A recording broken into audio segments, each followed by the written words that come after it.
2007년 맥월드에서 아이폰을 처음으로 발표하는 스티브 잡스. IT 역사상 가장 충격적이고 인상적인 발표로 평가받고 있죠. 당시만 해도 아이폰의 탄생은 정말 믿을 수 없는 IT 기술의 집약체였습니다. 한 개만 제대로 만들기도 힘든데 세 가지를 몽땅 하나의 기기 안에 넣어버렸으니까요. 이 작은 기기 하나가 등장함으로써 스마트폰을 보유한 미국 인구 비율이 2007년 10%에서 10년 만에 90%로 증가합니다. 아이팟에 이은 아이폰의 초대박 성공은 애플 제국의 시작을 알리죠. 한 통계 기록에 따르면 2014년 세계에서 가장 이윤을 많이 남기는 제품 1위가 아이폰이었고 2위는 말보로 담배였다고 하네요. 애플의 아이폰 개발은 기업의 운명을 가르는 도박과 같았죠. 그런데 이 역사적인 아이폰의 탄생이 마이크로소프트에서 시작했고 그 마무리에 삼성전자의 전폭적인 지원이 있었다는 거 알고 계셨나요? 잡스의 아이폰 발표는 이렇게 시작합니다. This is a day I've been looking forward to for 2.5 years. 2년 반 동안 대체 무슨 일이 벌어졌는지 오늘은 아이폰 탄생하기 전 숨겨져 있는 재미있는 이야기를 살펴보도록 하죠.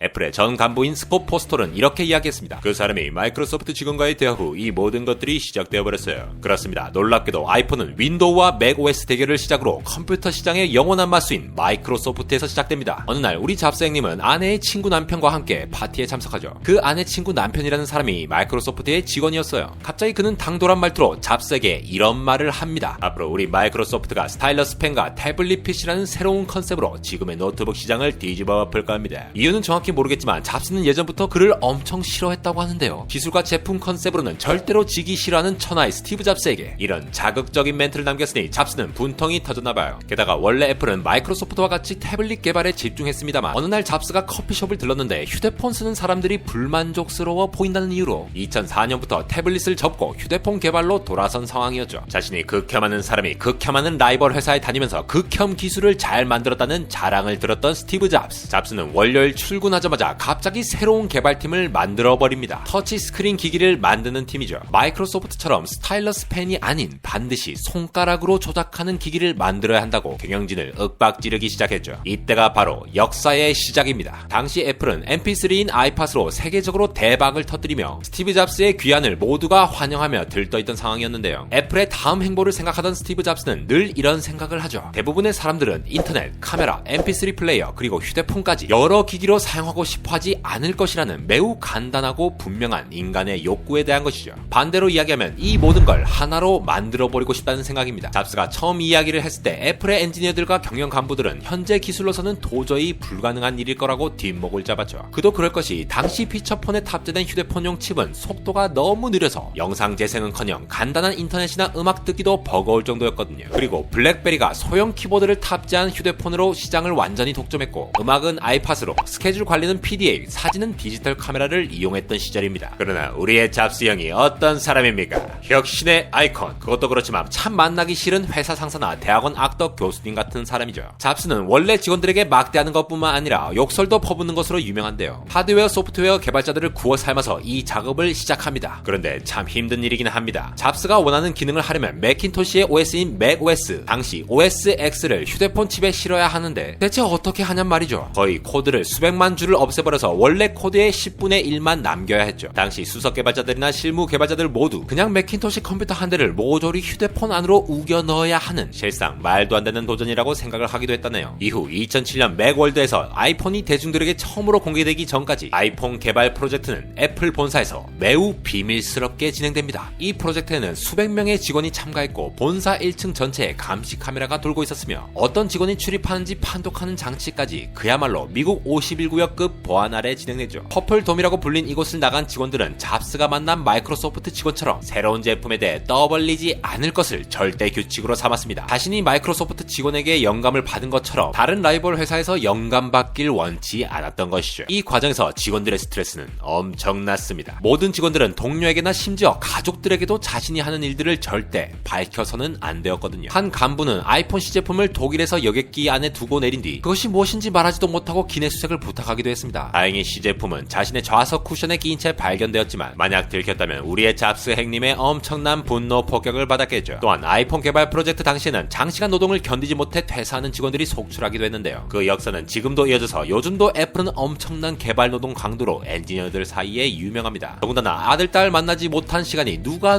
더 길었는지 직원들끼리 대결하는 우픈 상황이 벌어졌고 어떤 임직원은 스트레스에 못 이겨 회사 문을 부수며 화를 내기도 하였습니다. 애플은 기존 가지고 있던 모든 모든 기술들을 이 아이폰에 다 넣으려 했습니다. 밀어서 잠금 해제가 가능하고 지금은 흔하지만 손가락으로 벌렸다 줄였다 하면 화면을 조절할 수 있는 기능은 애플이 만든 멀티터치 기능인데요. 스티브 잡스는 애플의 기술이라며 열심히 자랑하긴 했지만 원래 이 기술은 유럽 입자 물리연구소 썬과 건초염 치료 방법을 연구하던 과학자 등에 의해 수십 년 전 개발되었던 거라고 합니다. 그리고 잡스는 이 기술을 처음에는 마음에 들어하지 않았어요. 2003년 수석 디자이너 조너선 아이브가 잡스에게 이 기술을 처음 선보였을 때는 전혀 관심을 보이지 않았죠. 그러다가 갑자기 화장실에서도 이메일을 볼 수 있는 기계를 만들고 싶다는 잡스에게 이 멀티터치 기술은 꼭 필요하다고 생각했는지 마음을 바꾸고 결국 아이폰 개발 프로젝트에 이 기술을 탑재합니다. 근데 멀티터치가 된다 하더라도 블랙베리처럼 커티 자판을 가지느냐 그냥 터치만으로 키보드를 쓸 거냐 하는 화두는 개발 내내 옥신각신하였습니다. 더군다나 하드웨어부터 소프트웨어까지 이전에 없던 새로운 것을 다 만들어내야 했기에 휴대폰에 들어가는 매우 작은 반도체 칩에 맥OS 기능을 할 수 있는 프로그램을 구현해야 했고 휴대폰으로 구동할 수 있는 프로그램, 즉 지금의 앱이라는 것도 모두 다 새로 만들어내야 했죠. 흔히 엔지니어들 사이에서는 이러한 과정을 사람을 갈아 넣는다라는 표현을 씁니다. 애플 아이폰이 발표된 2007년 6월 29일까지도 아이폰이 완전하게 동작될지에 대해서는 확신이 없었는데요. 아이폰 탄생 직전에 엄청난 지원을 한 것은 다름 아닌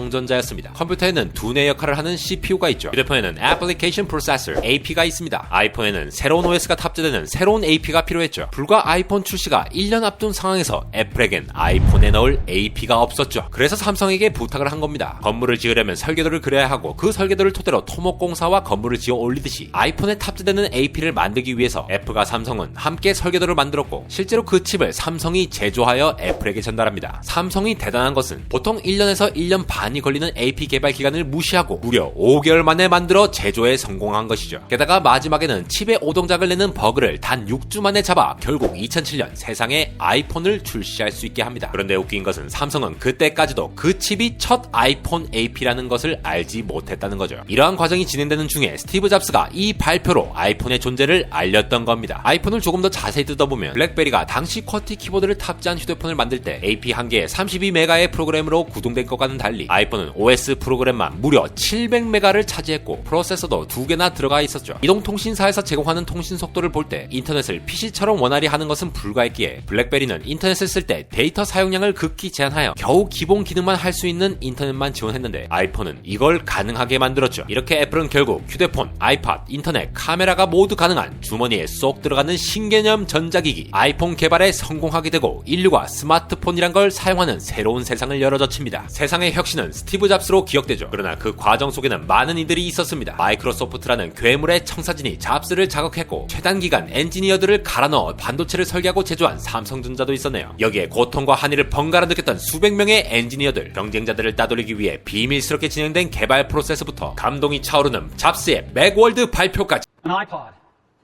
a phone, and an internet communicator. An iPod, a phone. Are you getting it? These are not three separate devices. This is one device. And we are calling it iPhone. 스티브 잡스의 아이폰 발표 영상을 다시 보면서 온몸에 소름이 돋으면서도 10년이 넘도록 갤럭시 폰만을 쓰며 엄청난 만족을 느끼고 있는 안델공학 에러였습니다.